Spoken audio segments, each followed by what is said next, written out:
That's what spoke to me about the book.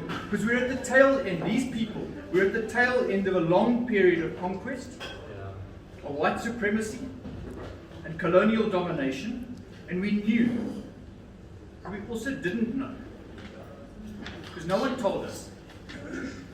Yeah? And that's what comes out in the book. And so it's work in the book that helps us to understand ourselves, and it helps us to understand other people as well.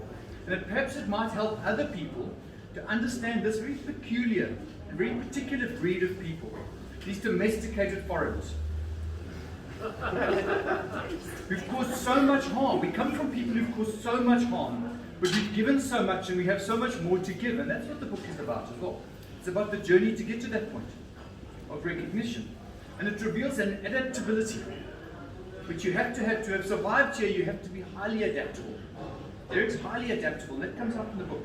And it reveals a humor. He's one of the funniest people I know. And it reveals that humility. And it also shows that even with that humility, he's an oak who gets things done. Like writing a book.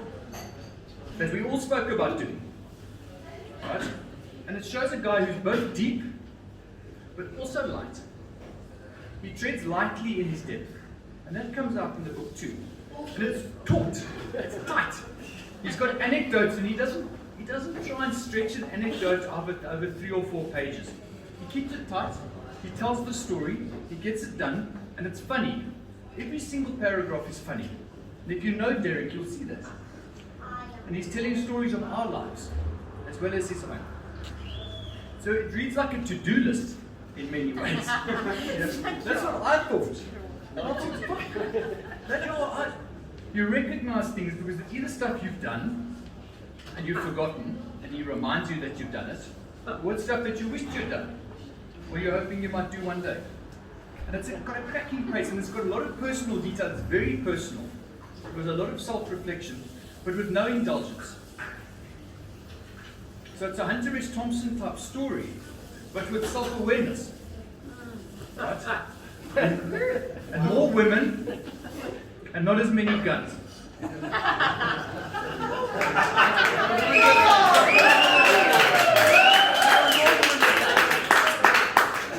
But it also shows someone who's got this feigned indifference, like he doesn't really give a fuck.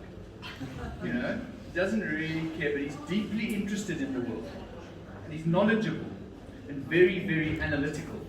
And that comes through in the book. Because you've captured a lot. You've captured it, and you've given us a resonance and a nostalgia for those people who were there. And it's also a useful social history for the people who weren't there, for the people who come behind, the people who don't live here, or the people who will live here. It's an important social history, and a lot of people have managed to capture that in that way. So some of the things that had resonance for me in the book in particular, like me, Derek never won a rugby game.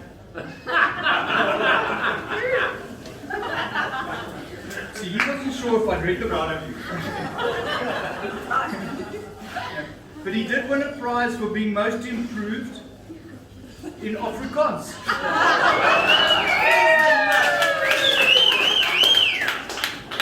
Mooi, veel geluk. And it's a book that's raw, and it's honest, and it exposes himself in his description of very tough times. But the description of tough times with a comedy. There's always comedy, and there's always optimism, and there's always an escape route. It's the Sagittarius, there's always an escape route. He goes through army training, and he leaves him with a tolerance for drugs. And in the army he's lonely, and he's depressed, but just down the road is the university still known as Rhodes.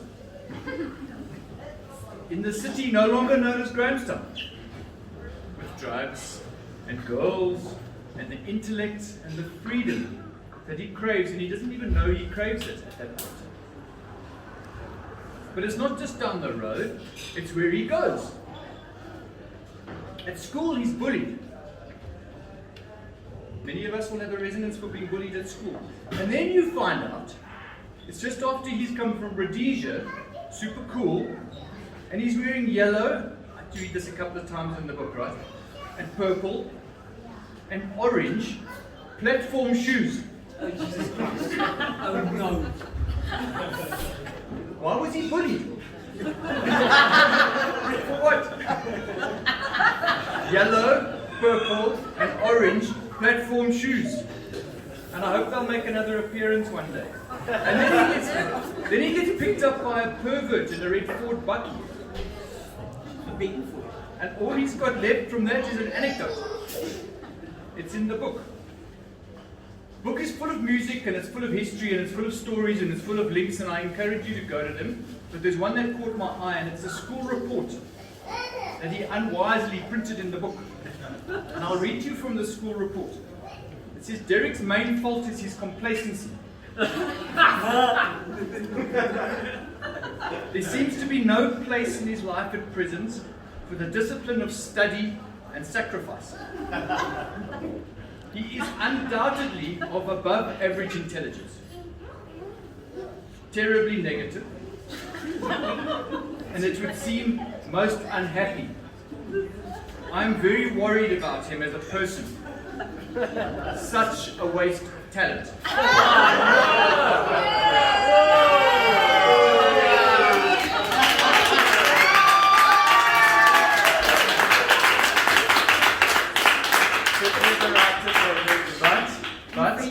But I don't think it's a waste of talent at all.